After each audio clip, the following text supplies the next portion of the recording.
بسم اللہ الرحمن الرحیم۔ السلام علیکم، ویلکم ٹو ٹیک اسلام۔ آج کی ہماری ویڈیو ہے مطالعہ پاکستان کے تھرڈ چیپٹر جو نظریہ پاکستان کا تاریخی پہلو ہے اس کے اوپر ہے۔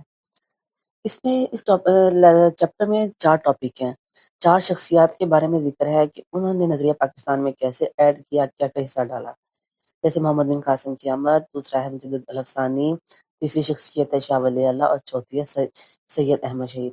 ہم سٹیپ بائی سٹیپ ان چاروں شخصیات کا پڑھیں گے۔ ویڈیو کو میں بتاتی جاؤں کہ میں نے ان چاروں شخصیات کے بارے میں ان کا تعارف، جو مین جو چیزیں ان کی جو انہوں نے خدمات کی، پھر ان کے اثرات، مقاصد، یہ 4 چیزیں ایڈ کی ہیں تاکہ آپ لوگوں کے لیے یاد کرنا آسان ہو جائے اور یہ آپ کے شارٹ لانگ دونوں میں فائدہ مند ہوں گے۔ جیسے پہلا ٹاپک ہے محمد بن قاسم قیامت۔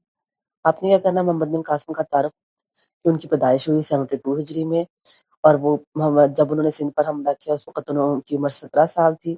یہ حجاج بن یوسف کے بھتیجے تھے، یہاں میں نے مینشن نہیں کیا لیکن آپ نے یہ بھی یاد کرنا کہ حجاج بن یوسف کے بھتیجے تھے یہ، اور یہ طائف کے رہنے والے تھے۔ سندھ پر حملے کی وجوہات، انہوں نے سندھ پر حملہ کیوں کیا، میں نے جس میں ہے کہ راجہ داہر نے برصغیر پاک و ہند میں ایک مسلمانوں کا بیڑا جا رہا تھا، بحری بیڑا جا رہا تھا، اس کے اوپر حملہ کر دیا اور عورتوں کی عزت کو لوٹا۔ وہاں کی عورتوں اور بچوں کو نشانہ بنایا گیا، تو عورتوں نے کہا کہاں ہے حجاج بن، اس وقت حجاج بن یوسف کی حکومت تھی، اس نے کہا کہاں ہے حجاج بن یوسف، جس کو پتہ ہی نہیں کہ مسلمان عورتوں کے ساتھ یہ ہو رہا ہے۔ تو حجاج بن یوسف نے محمد بن قاسم نے اپنے بھتیجے کو بھیجا جس وقت ان کی 17 سال تھی کہ جاؤ مسلمانوں کی عزت کی حفاظت کرو اور جان و مال کی حفاظت کرو اور پھر وہاں پہ بھی تبلیغ کرو، اسلام کی اشاعت کرو تاکہ اسلام کی سلطنت وسیع ہو۔ محمد بن قاسم نے وہاں پہ حملہ کیا اور اس علاقے کو فتح کر لیا۔ اب ہم آگے چلتے ہیں، محمد بن قاسم کے سندھ کے جب آئی انہوں نے وہاں پہ علاقے کو فتح کر لیا، یہ 712 عیسوی کی بات ہے جب انہوں نے سندھ کو فتح کیا، یہ آپ نے ڈیٹ یاد رکھنی ہے۔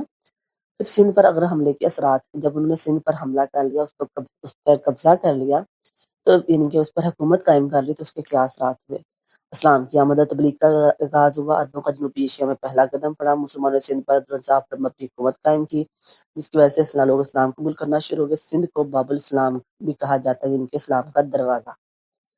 دوسری ہماری شخصیت ہے سید احمد شہید۔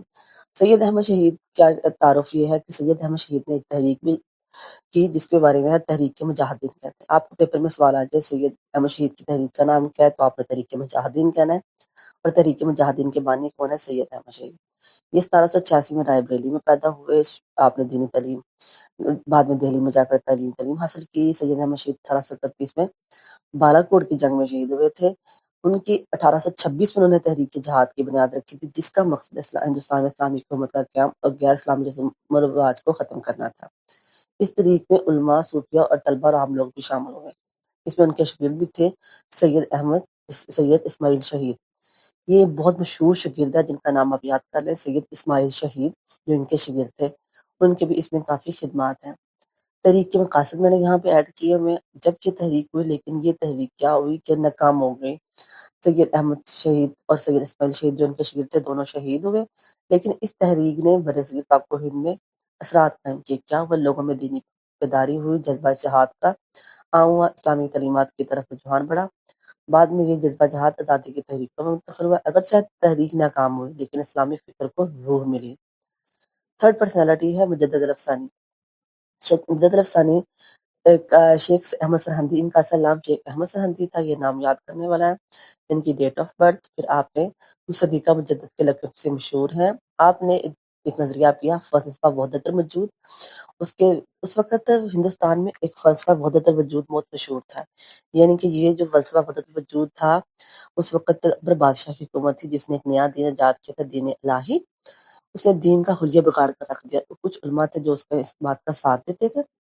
اس میں تھا کہ وہ کہتا تھا کہ اس نے فلسفہ وحدت الوجود، کچھ علماء نے اس کے ساتھ مل کر ایک پیش کیا جس میں تھا کہ اللہ جو ہے، انسان جو ہے، اللہ اور مخلوق ایک ہی چیز ہے، یعنی کہ اللہ باطن ہے اور مخلوق ظاہر ہے، تو بنعوذ باللہ اس نے اللہ اور مخلوق کو ایک ہی چیز قرار دے دیا۔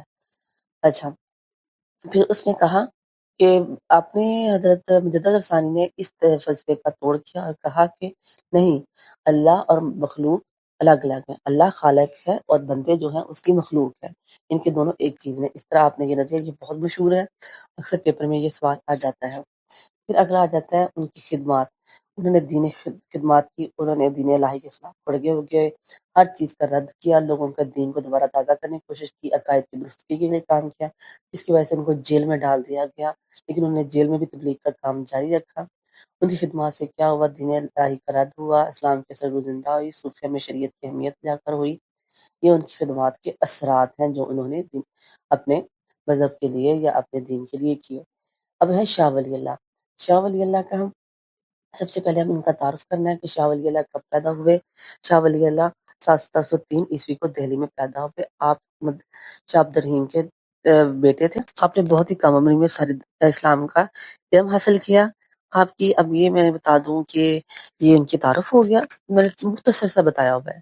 پھر ان کی کتابوں کے نام ہیں حجت اللہ بالغ، الفوز الکبیر فی اصول تفسیر پہ لکھی، ازالۃ الخفا عن خلافت الخفا۔ آپ اس طرح حجت اللہ بالغ اور فوز الکبیر کے نام سے بھی یاد کر سکتے ہیں۔ فتح الرحمان سے نام سے انہوں نے قرآن پاک کا ترجمہ کیا۔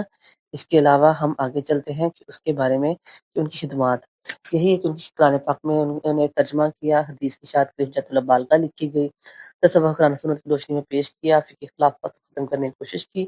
یہ ان کی علمی اور تبلیغی خدمات ہیں۔ اثرات: پہلے صدی میں اسلامی علوم کی تجدید و احیاء میں اہم کردار ادا کیا، ان کے شاگردوں نے اسلامی تحریک کی قیادت کی۔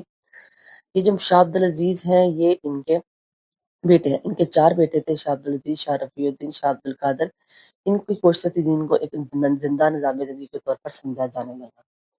یہ تھی ہماری آج کی ویڈیو جس میں چاروں شخصیات کے بارے میں ان کا تعارف، ان کی خدمات، ان کے اثرات، مقاصد، یہ ساری چیزیں میں نے ایڈ کر دی ہیں۔ میں امید کرتی ہوں آپ کو یہ ویڈیو فائدہ مند ہوگی۔ کسی چیز کی سمجھ نہ آئے تو آپ کمنٹ میں پوچھ سکتے ہیں۔ دعاؤں میں یاد رکھیے گا۔ جزاک اللہ۔